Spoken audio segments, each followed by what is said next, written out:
Olá a todos, eu sou Kleber Crispim, bem-vindos aí ao meu canal secundário Buscando os Originais. Bem pessoal, hoje nós daremos continuidade à série que se iniciou no vídeo anterior, a origem pagã do Kipá. Então, não tem muito o que dizer aqui, né pessoal? Sem mais delongas, vamos para a segunda parte desse estudo. Então, bora pro estudo, pessoal. A Bíblia e o cobrir a cabeça. Abaixo apresenta-se uma lista dos termos bíblicos usados para a cobertura de cabeça. Será feita uma análise cuidadosa da etimologia e do contexto de uso de cada termo. Mitznefet.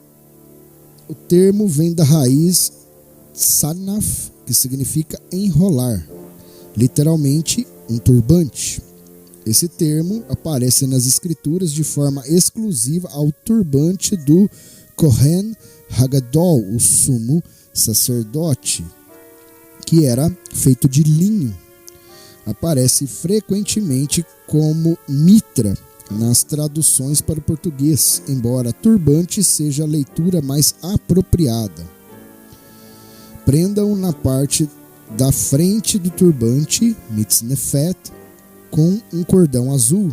Livro de Shemot, traduzido por Êxodo, capítulo 28, versículo 37. Outras passagens onde o termo aparece. Livro de Shemot, traduzido por Êxodo, capítulo 28, versículo 4, 37 e 39, capítulo 29, versículo 6, capítulo 39, versículos 28 e 31.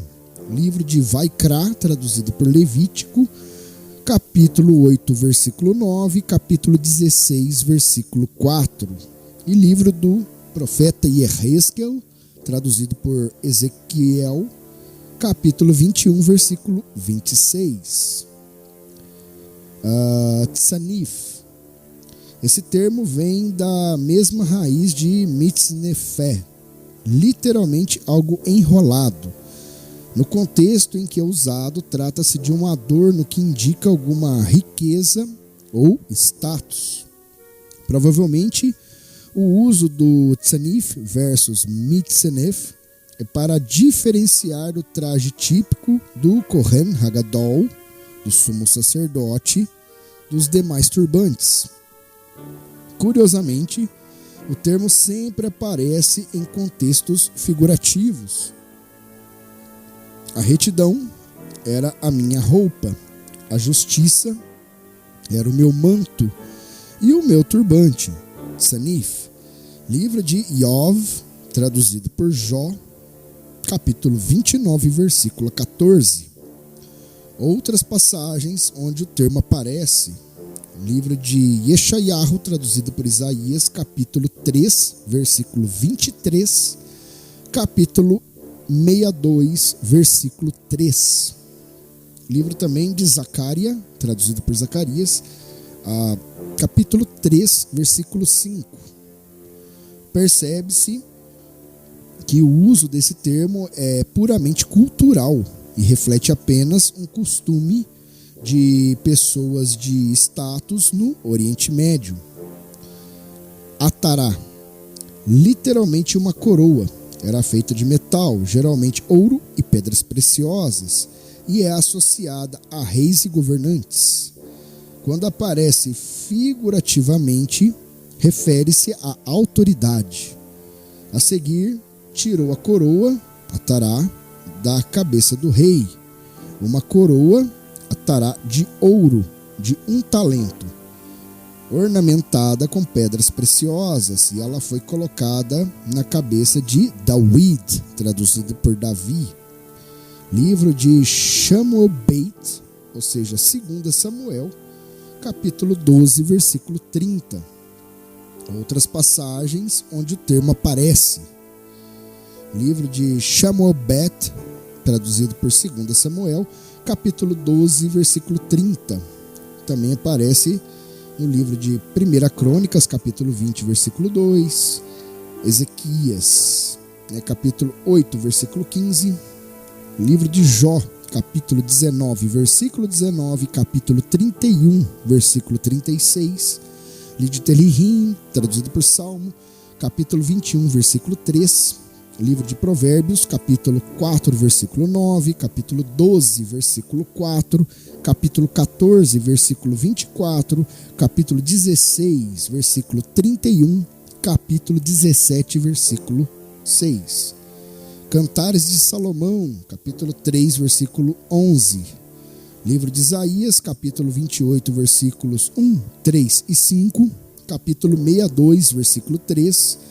Livro de Irmeiarro, traduzido por Jeremias, capítulo 13, versículo 18. Livro das Lamentações, capítulo 5, versículo 16. Livro de Ehezkel, traduzido por Ezequiel, capítulo 16, versículo 12, capítulo 21, versículo 26, capítulo 23, versículo 42.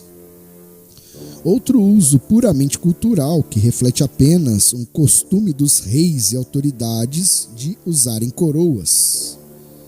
Revel, uma corda ou laço mencionada 2 vezes numa única passagem da Bíblia como algo possivelmente amarrado ao lado da cabeça. Aparentemente, pelo contexto, era usado por pessoas humildes ou que desejassem se humilhar, e se assemelha ao que aparece em um mural egípcio que representa os israelitas.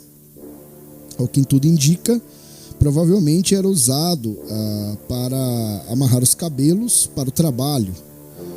Há ainda algumas traduções que interpretam como colares.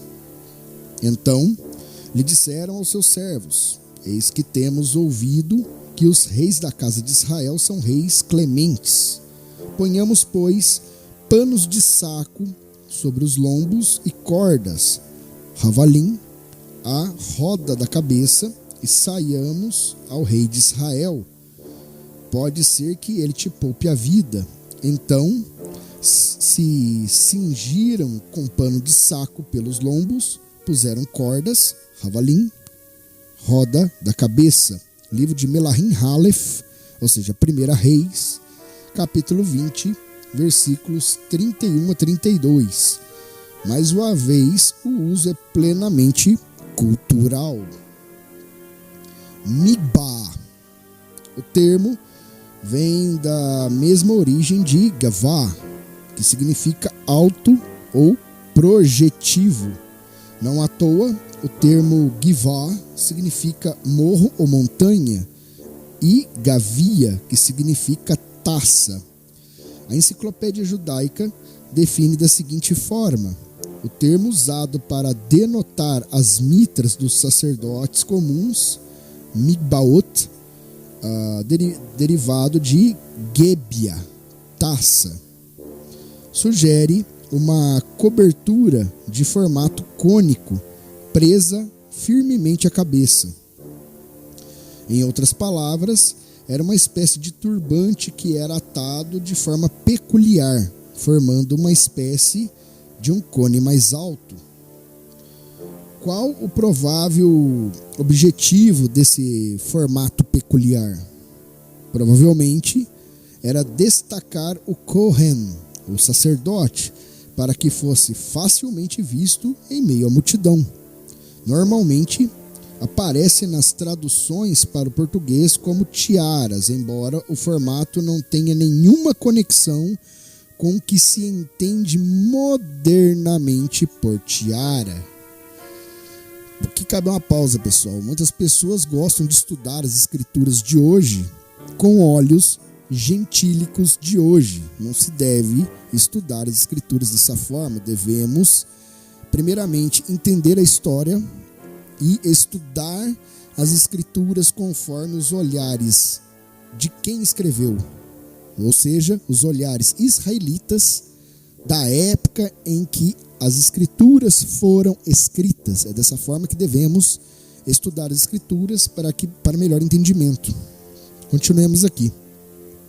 Também Moshe, traduzido por Moisés, fez chegar aos filhos de Aaron e vestiu-lhes as túnicas e cingiu-os com o cinto, e atou-lhes os turbantes cônicos, os migbaot, como Yahweh lhe ordenara.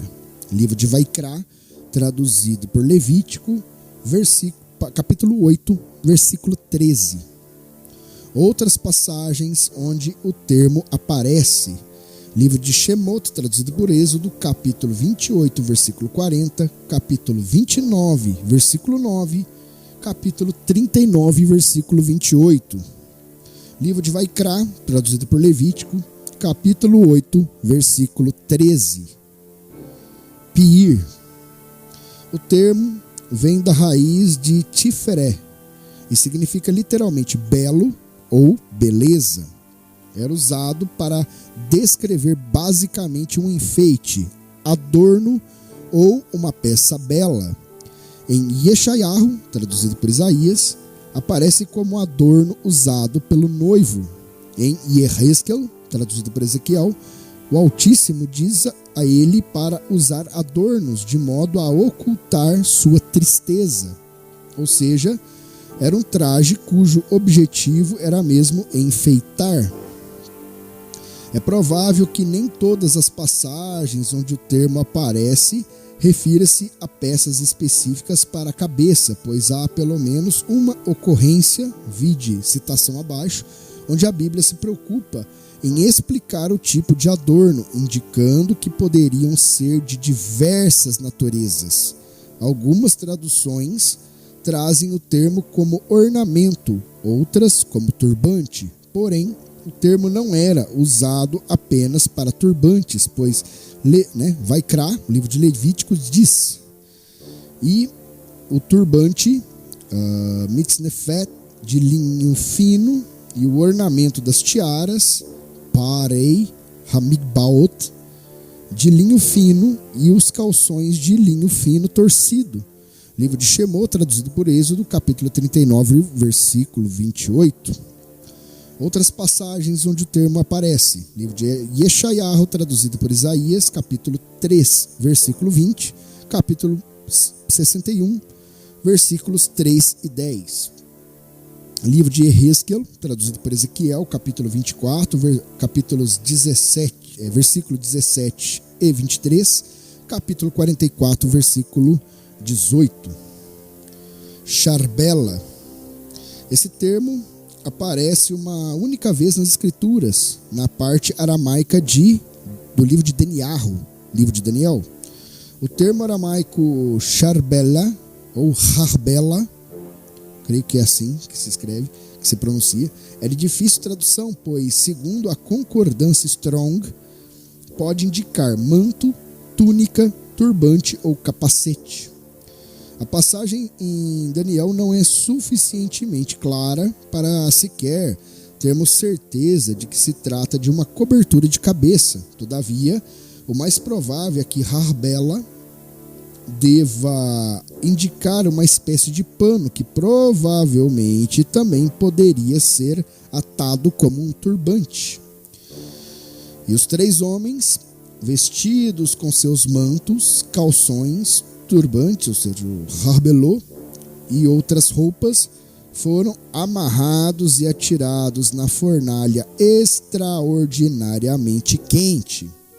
Livro de Daniel, traduzido por Daniel, capítulo 3, versículo 21. A passagem refere-se aos 3 amigos de Daniel e apenas indica que eles foram lançados na fornalha do jeito que estavam vestidos, ou seja, é mais uma referência cultural. Bem, pessoal, eu vou deixar... Esse vídeo vai ser um pouco mais curto, eu vou parar por aqui para não interferir nos capítulos. O próximo capítulo deve ser um pouquinho mais longo, então essa segunda parte vai ficando por aqui.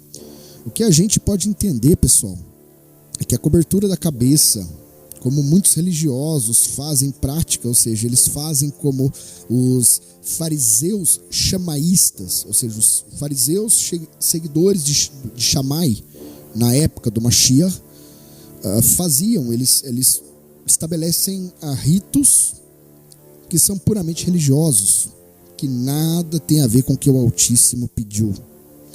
Eu acho interessante, acho que existe entre as pessoas elas tentam colocar a sua vontade à frente.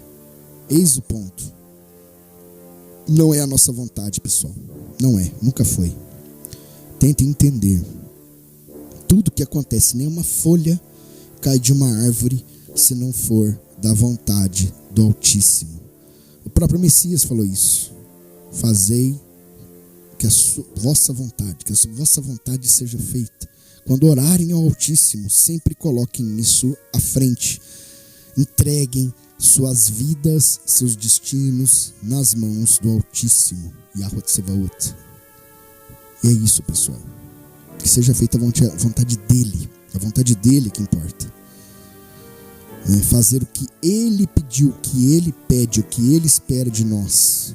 É para isso que estamos aqui. Trata-se de obediência. Entende? Então, é isso, pessoal. Vou ficando por aqui, para que esse vídeo não fique muito longo. Em breve, voltaremos aí com a parte 3 deste estudo, né, que é a origem pagã do Kippá. Então, fiquem na paz, né?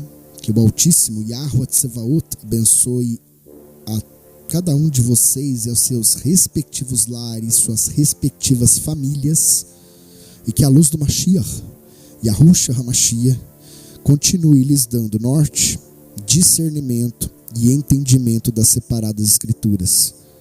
E é isso, pessoal. Vou ficando por aqui. Muito obrigado até aqui e até o próximo vídeo.